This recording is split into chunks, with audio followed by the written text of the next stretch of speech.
হ্যাঁ, জুলাই সনদে স্বাক্ষর অনুষ্ঠান সামহাও অ্যাভয়েড করার মাধ্যমে এনসিপি সেই মানুষগুলোর খুব কাছাকাছি চলে গিয়েছে যে মানুষগুলো দীর্ঘদিন ধরে এই জুলাই সনদ কিংবা আপনার গণ অভ্যুত্থানের পর একটা বিপ্লবী পরিবর্তনের সম্ভাবনাটাকে ধারণ করেছিল, বাট এই এস্টাবলিশমেন্ট তাদেরকে সামহাও নিরাশ করেছে।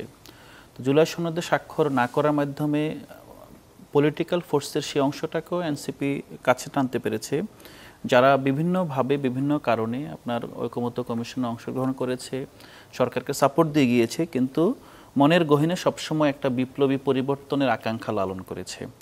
আরেকটা বড় বাস্তব পরিবর্তন হলো যে জুলাই সনদ যদি এনসিপি স্বাক্ষর করেই ফেলতো, তাহলে কিন্তু এই সনদের আইনি ভিত্তি নিয়ে আজকে যে আলোচনা তৈরি হচ্ছে, ইভেন যারা স্বাক্ষর করেছেন তাদের মধ্যে একটা সংশয় দেখা দিয়েছে, যদি এনসিপি স্বাক্ষর না করে এবং এটা নিয়ে যদি মোবিলাইজেশনে যায়, তখন আসলে আমাদের নেক্সট পলিটিক্যাল ল্যান্ডস্কেপে কী পরিবর্তন আসতে পারে।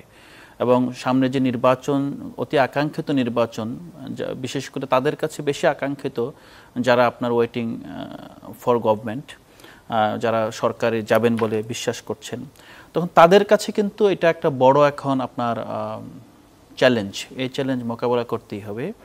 এটার মাধ্যমে এনসিপির আমার মনে হয় যেটা কিছু ক্ষেত্রে এনসিপির সাংগঠনিক অবস্থা, এনসিপির প্রতি মানুষের সমর্থন লুজ হচ্ছিল, এটা আবার নতুনভাবে আপনার রিইনস্টেট হয়েছে। আইনি ভিত্তি বলতে আসলে কি বোঝাচ্ছেন আপনি? আইনি ভিত্তি বলতে আমরা যেই অবস্থাটা দেখছি, এটা মূলত একটা অর্ডিন্যান্সের মাধ্যমে আপনার এই সনদ অথবা পরবর্তী সংসদে গিয়ে বাস্তবায়ন করার যেই দীর্ঘ ডিবেট ছিল এখানে, এর বাইরে গিয়ে একটা অর্ডারের মাধ্যমে, যেটা জুলাই সনদ বাস্তবায়ন আদেশ, সেটার মাধ্যমে যখন আপনার গণভোটে যাওয়া হবে, তো সে গণভোটে আমরা চাই যে এই গণভোটে জনগণের কাছে আপনার জিজ্ঞাসা থাকবে যে এটা কি বাস্তবায়ন করা হবে কি হবে না। যদি হয়, তখন যদি জনগণ ইতিবাচক রায় দেয়, তখন একটা কন্ডিশনাল কনস্টিটিউয়েন্ট পাওয়ার আগামী সংসদ যারা নির্বাচিত হবেন তাদেরকে দেওয়া হবে, যারা সংবিধান সংস্কার সভার মাধ্যমে এই যে কন্ডিশনাল বলতে সেই অংশটা যেটা হলো জুলাই সনদে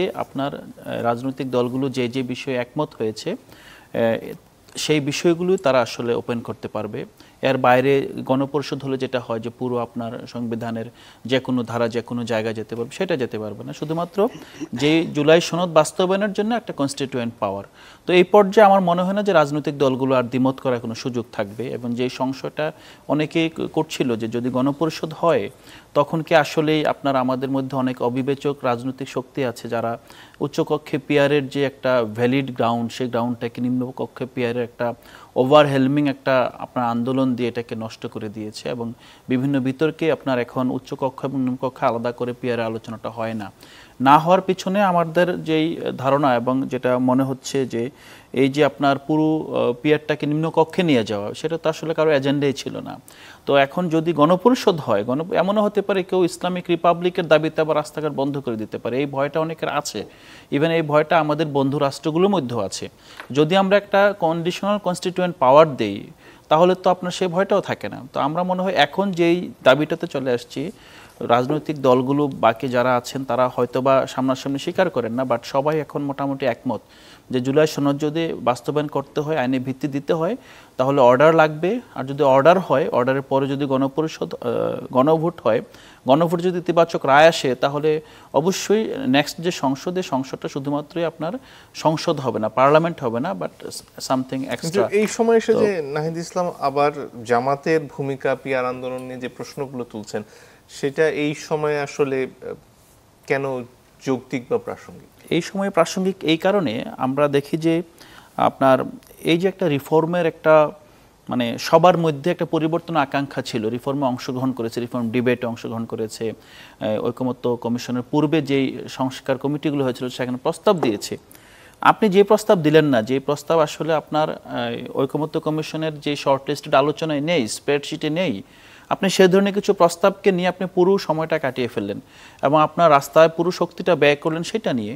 পরবর্তীতে দেখা গেলো আপনি সেই প্রস্তাবের পক্ষে, ইভেন এটা আমাদের চাওয়া না যে তারা অবস্থান করবে, বাট পক্ষে সুস্পষ্ট অবস্থান না নিয়ে যেটা আপনার মানে গতানুগতিক ধারা যেটা আসছে সেটাকে তারা অ্যাপ্রুভ করে আসলেন। তো এই যে আপনার একটা প্রসেস আমাদের কাছে মনে হয়েছে যে যেহেতু আপনার জনমনে একটা ধারণা আছে যে আপনার সংস্কারের প্রশ্নে অনেক ক্ষেত্রেই জামাতে ইসলাম, এনসিপি এবং আরও অনেকগুলো ইসলামিক দল আপনার কিছু কিছু ক্ষেত্রে একই লাইনে চলে গিয়েছিল। তো আমাদের মনে হয়েছে যে সংস্কারের প্রশ্ন অন্তত আমাদের অবস্থানটা পরিষ্কার করার জন্যই এই বার্তাটা দিতে হয়েছে যে না, আমাদের যে দাবি ছিল এটা ছিল সুস্পষ্টভাবে সংস্কারের মাধ্যমে একটা পরিবর্তন, যেটা আমরা জামাতের মধ্যে দেখতে পাচ্ছি না। তো এটা মনে হচ্ছে যে এটা এমন না যে জামাতকে হঠাৎ করে অ্যাটাক করা, কিন্তু এটা জনগণের স্পষ্ট হওয়া প্রয়োজন যে আমাদের যে ঐতিহাসিক অবস্থান এবং জামাতের ঐতিহাসিক অবস্থান এটা কখনোই আপনার একই গ্রাউন্ড থেকে আসে না, একই স্পিরিট থেকে আসে নাই, এবং এটার মধ্যে একটা ডিমার্কেশন করতে হবে এবং এই করাটা এটাই রাইট সময়। কারণ যদি এখন আপনার আমরা সনদে স্বাক্ষর করি, পরবর্তীতে পরিবর্তন আসে, তখন তো আসলে বলা না বলার মধ্যে কোনো তফাৎ থাকবে না। আমার মনে হয় জনগণকে এই বিষয়টা অ্যাওয়ার হতে হবে যে জনগণ ডিসগাইজ অফ আপনার এই যে পুরো ৩-৪টা বলয় একসাথে হয়েছে, তো এই জনগণ বুঝতে হবে যে এনসিপি কী চেয়েছিল, এনসিপির চাওয়াটা স্পষ্ট করার জন্য আমাদেরকে অবস্থান নিতে হয়েছে।